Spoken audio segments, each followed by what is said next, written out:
These large tech companies are struggling to manage content perpetuating conspiracy theories.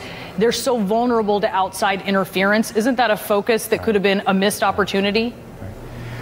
So it's a very good point you make. I would love if I could have more than 5 minutes to question witnesses. Unfortunately, I don't get that opportunity. However, I would love to be able to regulate the content of speech.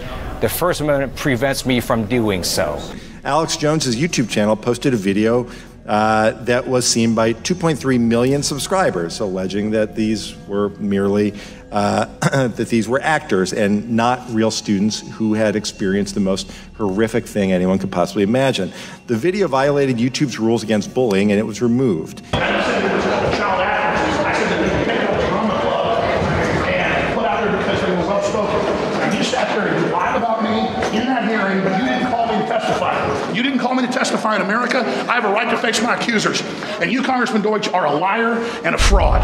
It's a big red pill that we all must swallow. The United States Congress is occupied by a corporatocracy, and it has been for at least over a century. A brazen corporate government, allowing foreign interests to drop cash on the barrelhead via their minions in large American corporations, putting a down payment on the influence of our elected representatives in bulk. Your censorship will not work anymore, Sundar. We're aware of your activities, trying to muzzle the American people and gaming your search results. Google is evil. Google is evil. The mere suspicion that Google manipulates its products and features for self-serving or even political purposes raises serious concerns about its business practices, its impact on free speech and our democratic process, and Americans' trust that the information gathered about them in their day-to-day lives is done with their knowledge and is not being used against them. This is what a corporocratic politician sounds like. But before we delve into these questions, I must first dispense with a completely illegitimate issue, which is the fantasy, dreamed up by some conservatives, that Google and other online platforms have an anti-conservative bias. As I have said repeatedly, no credible evidence supports this right-wing conspiracy theory. I have little doubt that my Republican colleagues will spend much of their time presenting a laundry list of anecdotes and out-of-context statements made by Google employees as supposed evidence of anti-conservative bias. But none of that will actually make it true.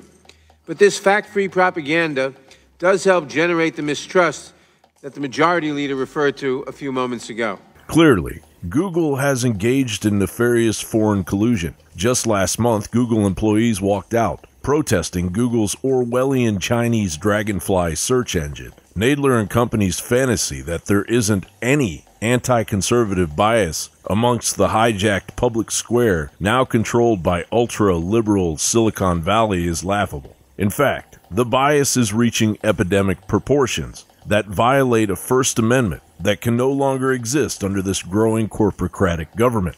Democratic House Judiciary Committee ranking member Jerry Nadler's 2018 re-election campaign received a total of $26,458 from Google's parent company, Alphabet, the largest donation Nadler received. Breitbart wrote, records from the Federal Election Commission found that Nadler received donations from Google during the 2012, 2013, and 2014 election cycles, usually totaling $10,000 every year. Obviously, any further investigation into Google's treasonous activities brings corporocratic lapdogs like Mr. Nadler into question as well. And all the while, China has subtly used its corporocratic influence to infiltrate the United States, as was uncovered during a recent hearing including the Judiciary, FBI, and Homeland Security officials concerned about the impending horror of the state of Chinese espionage. What we have to understand again is this idea that the Communist Party